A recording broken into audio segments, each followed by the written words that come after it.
in their way. The more the military stepped in the way of these two arrogant American professors who think they can do anything in the world, the more they pushed for the truth. And the more they pushed for the truth, the more the military came down on them until finally they were arrested and deported and can no longer go to Rwanda.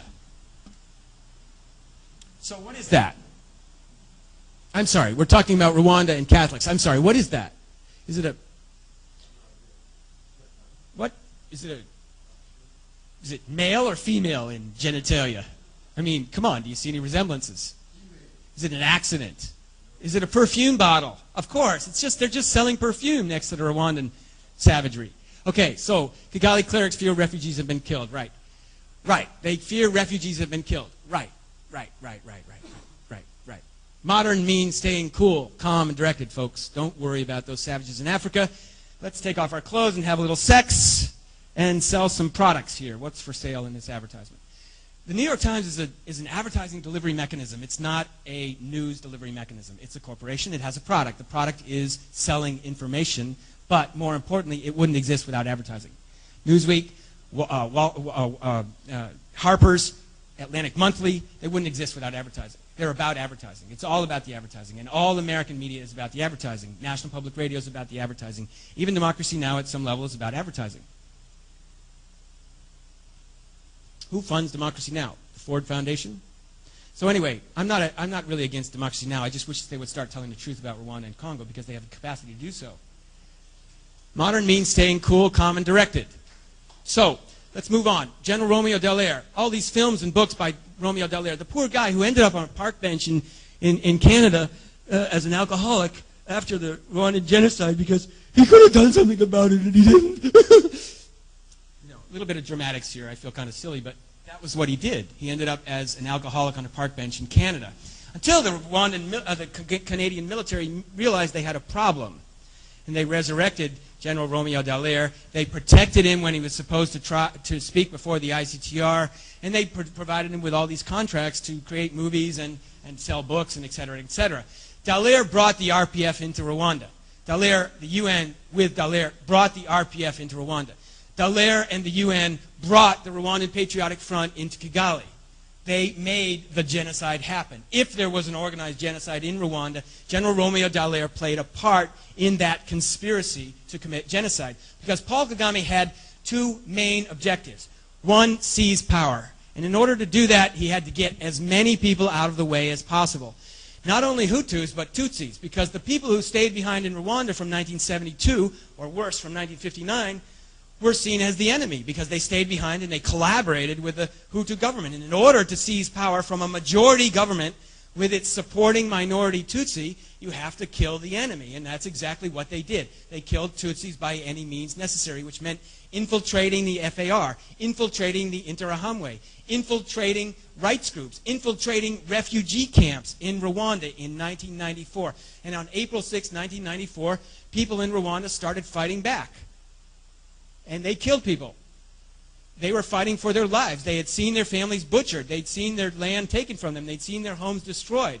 The Hutu people started fighting for what they deserved, the right to exist. Because by 1994, the Hutu people had been dehumanized by the American and the Western media, and by Human Rights Watch and African Rights and Amnesty International, who always painted the Rwandan government, Habyarimana, as the enemy, as the devil, as the dictatorship, which some truth to that. But Dallaire supported all this. Samantha Power won a Pulitzer Prize for writing a book about America in the age of genocide. A Problem from Hell.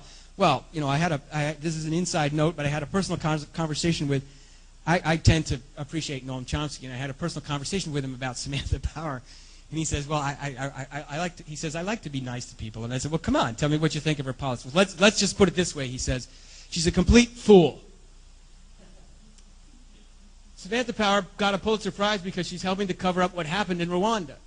These people charged with genocide in Rwanda, we've been conditioned, or we were conditioned, to see every Hutu as a genocidaire. We have a Hutu man in the room who survived the process from the very beginning, from October 1990 until today, being chased and hunted and persecuted by the Rwandan Patriotic Front, even when this is even happening to Rwandans in the United States today, in Belgium, still being arrested, and people who were never involved, people who were too young, People who weren't even in the country have been charged with genocide until the government realizes suddenly that, oh, the guy wasn't even in the country in April 1994. Oh, we better change the story. So the story becomes something else. And that's the case with a professor out of Western New England College, John Marie Vianney Higuero.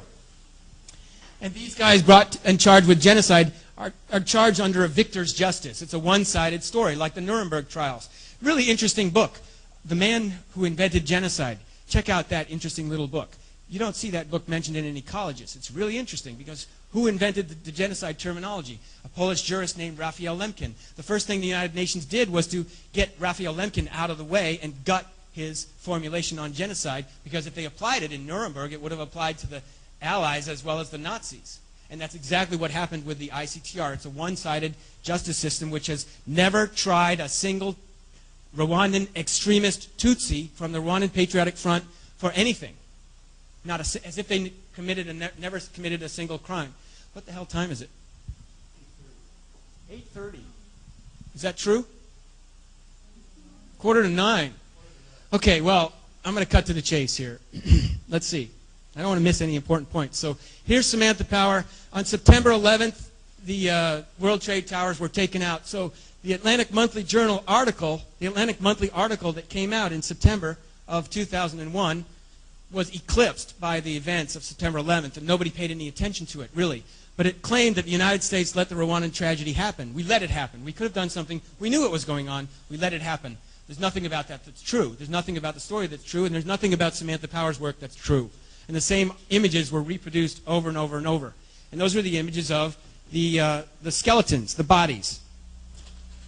As if there was no history. As if there was no connection to American military power or Israel.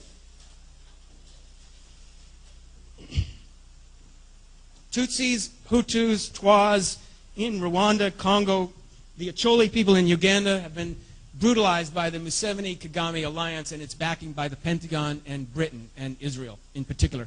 Canada is very big on the list as far as supporting these atrocities. In Rwanda today, the people forced out of Rwanda in 1994, the 1.2 to 2 million refugees who fled into Tanzania, into Zambia, into Zimbabwe, into Kenya, into Uganda, into Congo, 1.2 to 2 million people into Congo were chased and hunted all the way through Congo and butchered to the tune of 600,000 to 800,000 people who died in the forests of starvation.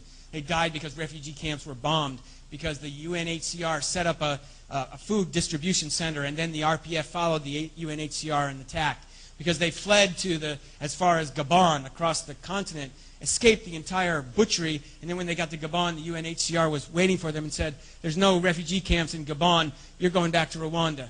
And when the report was released in October of 2010 about this supposed possible genocide in the Congo, the argument is that genocide may not be applicable to Congo with respect to the RPF, and it's not just the RPF, it's also the RPF and the Ugandan People's Defense Forces. It's Paul Kagame and Yoweri Museveni and American officials.